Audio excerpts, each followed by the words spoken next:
Type 6 এ আমরা দেখব কেন্দ্রমুখী বল ও কেন্দ্রমুখী ত্বরণ সংক্রান্ত গাণিতিক সমস্যা। আমরা জানি কেন্দ্রমুখী ত্বরণকে প্রকাশ করা হয় এসি দ্বারা, আর এটা হচ্ছে omega square R. AC is equal to omega square R. এটাকে আবার লেখা যেতে পারে V square divided by R. আমরা জানি V is equal to omega R, তাই না?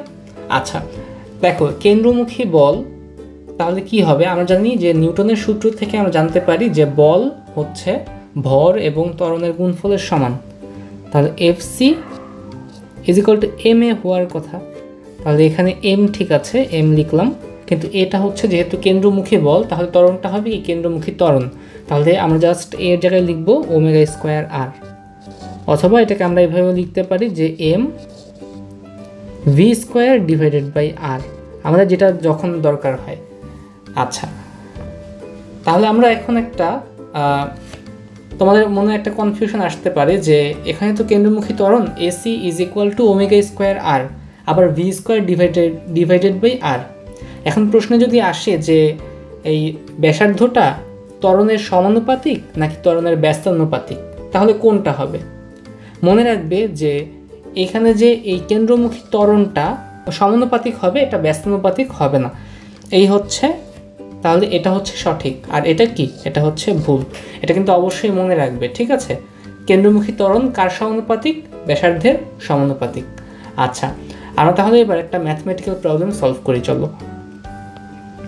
এক্সাম্পল 24-এ বলা হয়েছে 5 গ্রাম ভরের একটি বস্তু 2 মিটার ব্যাসার্ধের একটি বৃত্তে সমহারে ঘুরছে। যদি বস্তুটি সেকেন্ডে 5 বার বৃত্তের চারদিকে ঘোরে তবে বস্তুটির উপর ক্রিয়ারত বল কত? যেহেতু কেন্দ্র করে ঘুরছে তাহলে অবশ্যই এটার মধ্যে একটা কেন্দ্রমুখী বল কাজ করবে। কোনো কিছু ঘোরার ক্ষেত্রে কিন্তু একটা বল কেন্দ্রের দিকে কাজ করে, যেটাকে আমরা কেন্দ্রমুখী বল বলে থাকি। যেমন ইলেকট্রন নিউক্লিয়াসের চারদিকে ঘোরার ক্ষেত্রে যে স্থির তড়িৎ আকর্ষণ বল সেটা কেন্দ্রমুখী বলের যোগান দেয়। তারপর তোমার হচ্ছে সুতায় বেঁধে ঘোরানোর ক্ষেত্রে তখন সুতার যে টানটা সেটা কেন্দ্রমুখী বলের যোগান দেয়। এখন তোমাদের কাছে আমার একটা প্রশ্ন, তাহলে বলো তো চাঁদ পৃথিবীর চারদিকে ঘোরার ক্ষেত্রে কোন বল কেন্দ্রমুখী বলের যোগান দেয়? আমরা এবার প্রশ্নটা সলভ করি। কেন্দ্রমুখী বল যেহেতু আসছে তাহলে আমাদের এখানে এফসি ইজ ইকুয়াল টু ওই যে সূত্রটা আমরা ব্যবহার করি এম ওমেগা স্কোয়ার আর বা M V square divided by R, এই দুটা সূত্রের মধ্যে যে কোনো একটা আমাদেরকে এখানে ইউজ করতে হবে। আমরা কোনটা ইউজ করব? দেখো এখানে বলা হয়েছে 5 গ্রাম, তো এম তো থাকে দুটো সূত্রের মধ্যেই, ঠিক আছে। এখন ওমেগা স্কোয়ার আর নাকি ভি স্কোয়ার ডিভাইডেড বাই আর বসাবো এখানে ত্বরণের জায়গায়? দেখো এখানে বলে দিয়েছে সেকেন্ডে 5 বার ঘুরে। এই 5 বার ঘোরার মানে হচ্ছে এই 5টা কোথায় বসবে? এন এর জায়গায় বসবে। এখন এই এনটা কিন্তু তুমি যখন ওমেগা বসাবে তখন তুমি এনটা ইউজ করতে পারবে, কারণ আমরা জানি যে omega is equal to 2 pi N divided by T, তাই না? তাহলে আমাদের এখানে বসাতে হবে এম ওমেগা স্কোয়ার আর। তাহলে এখান থেকে আমরা যদি এম এর জায়গায় কত বসাবো? 5 গ্রাম বসাবো। হ্যাঁ 5 গ্রাম বসাবো, তবে এটাকে কেজিতে কনভার্ট করে বসাতে হবে।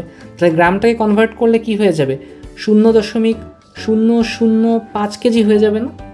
1000 দ্বারা ভাগ হয়ে গেল। এবার আমরা এখানে বসাবো 2 পাই এন, এনের মান কত? 5 বার ঘুরে ডিভাইডেড বাই টি। কি বলেছে যে বস্তুটি সেকেন্ডে, তার মানে 1 সেকেন্ড। তাহলে এখানে হচ্ছে টি এর জায়গায় 1, উপরে তো স্কোয়ার আছে আর 2 মিটার ব্যাসার্ধ, তাহলে এখানে 2 বসবে। তাহলে মানগুলো বসানোর পর আমরা এটাকে এখন ক্যালকুলেশন করব। এটা তো 0.005 আর এটা হচ্ছে 5 দুগুণে 10 স্কোয়ার হলে হয়ে যাবে 100, আর পাই স্কোয়ার থাকে ইন্টু 2। তো এখান থেকে এটা হয়ে যাবে হচ্ছে 0.5 ইন্টু পাই স্কোয়ার ইন্টু 2।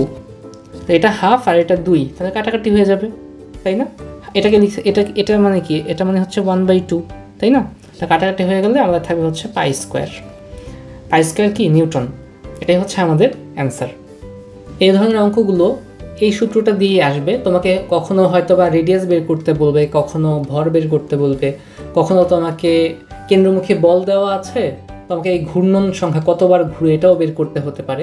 তবে নর্মালি এখান থেকে সরাসরি এফসি এর মান কত এটাই জিজ্ঞাসা করা হয়। খুবই ইম্পর্ট্যান্ট একটা এমসিকিউ, এটাকে তোমরা 5 স্টার হিসেবে কনসিডার করতে পারো। আমরা এবার পরবর্তী টাইপে যাব। পরবর্তী টাইপে আমরা মানে টাইপ 7-এ আমরা নতুন কিছু অঙ্ক দেখব।